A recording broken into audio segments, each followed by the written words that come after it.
Well, hello, my YouTube fellas and gals. Here is another set of book bundles 10 for $2. This is actually lot 49, and this is Harlequin Romances. I have a lot of Harlequin romances and romances if you haven't been able to tell. And just so you guys know, I don't want you to get sick of watching romances, but this is like my clearance. Like I'm clearing these out. So this is kind of like last chance books. And then whatever I don't sell gets donated. And then if they don't sell it, then they get recycled, which I'm happy because I don't want them laying in a landfill. So, on that note, here is book number 1.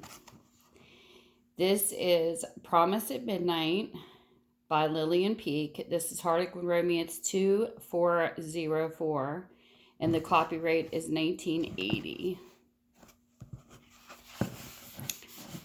It's got some writing in it. It's what the book looks like, and this is what it's about. And also, I encourage you, recycle, recycle, recycle. Don't throw paper away. Recycle it. Did she want Marcia's help to snare Calvin? At home, Shona had never questioned her relationship with her flautist fiance, but now working at Calvin's piano, a company aboard the cruise ship Sea Wanderer, Shona's mind filled with doubts. It was handsome Marsh Faraday who had made her see that Calvin was taking her for granted and that she was letting him. Calvin seemed as much part of her life as music, but Shona felt the cruise would entirely change her life. So there is book 1. Book number 2. This one is The Bride of Bonamour. This is by Gwen Westwood. It is Harlequin Romance 2081, and it is a 1977 copyright. Some writing. Get these aged pages. I love these for crafting. Anyways, Bride of Bonamour. Nothing had turned out as planned. Instead of joining her twin brother aboard the yacht racing for Rio, Sarah was left in Cape Town to cope with Steve's boss. Most women would be delighted to work for Jerome de Villers, the young handsome vineyard owner, and Sarah was too until she fell in love. I don't want to love him, Sarah told herself. He's not for me, and she knew she must leave him. So there's book number 2. Book number 3.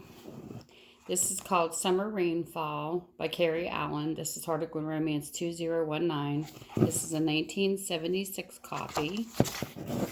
Got a little writing in it. That's what the book looks like, and this is what it's about. A 20-acre farm in New South Wales wasn't a very large legacy, but it meant a lot to Kim, and she was determined to go live there. She was certainly not going to sell the place to the local big landowner, however attractive he might be. Short and sweet. Book number 3. Book number 4. A Man to Watch by Jane Donnelly. This is Harlequin Romance 2325, and this is a 1979 edition. Or copyright, I should say. This is what the book looks like. This is what it's about. Her beauty became a barrier to love. Harriet's beauty had brought her many things, a modeling career, recognition, friends, yet nothing had ever erased her unhappy memories of childhood. Then she met Jotham Gall, an irritating tycoon who was buying her late father's rundown factory. Strangely, she felt he was the one man who could dispel the aching loneliness inside her. But Jotham Gall was unaffected by her beauty. He seemed to look through her facade and made her feel once more like a plain, plump, unloved Harriet. So there's book number 4. Book number 5. This one is called Cape Flamingo. It is by Violet Winspear. It is Harlequin Romance 884. It is a 1979. Some writing is what the book looks like, and this is what it's about. You must marry me right now. Fern gazed at Ross Kingdom disbelievingly. She couldn't marry him.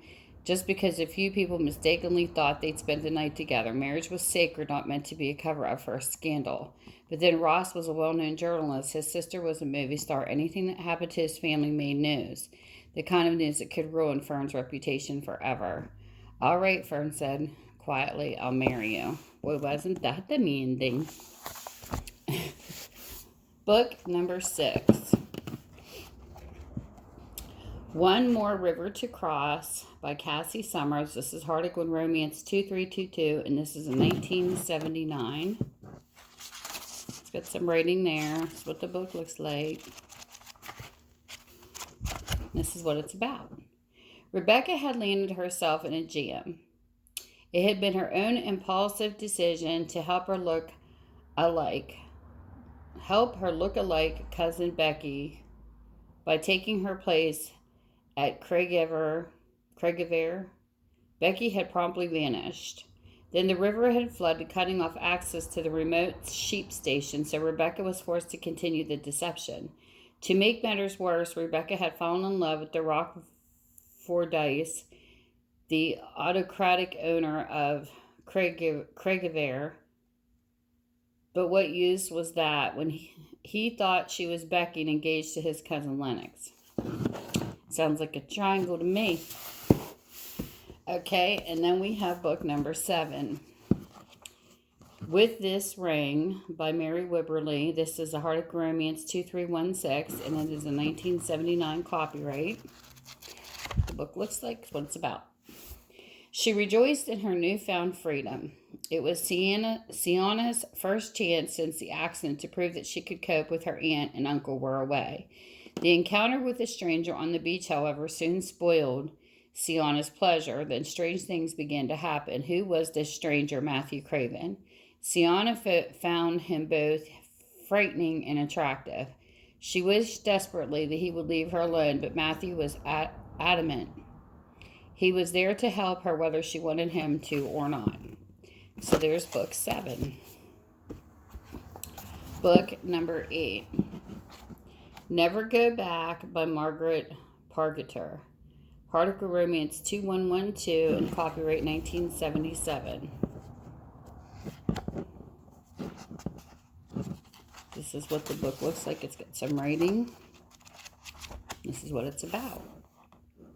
Never go back. For years, Celia had longed to meet someone special, one particular man she could love to distraction. But Guy Ryland, the man who had bought out her father, who had forced her to leave home, whom she had hated for so long. She wondered what he meant when he said, "It won't make any difference. It will be all the same in the end." It was as if he'd mapped out a campaign, his victory over her foregone conclusion. So there's book number 8. Book number 9. Swans Reach by Margaret Way. This is a 1976 copyright. It's Harlequin Romance 2074. Some reading. That's what the book looks like, and this is what it's about. The bitter irony of fate, Rachel thought. She had resented Nick Redford for so long that it was hard to believe she could be in love with him. What was the use anyway? Loving Nick Redford was like reaching for the moon. He was just as magnetic and just as difficult to attain. Only one name dominated his world, Vanessa Maybury. The news of their proposed marriage hit Rachel like a thunderbolt. So there's number 9. And last but not least, we have book number 10. This is Bond of Fate by Jane Corrie. This is a 1987 copyright. It is Harlequin Romance 7.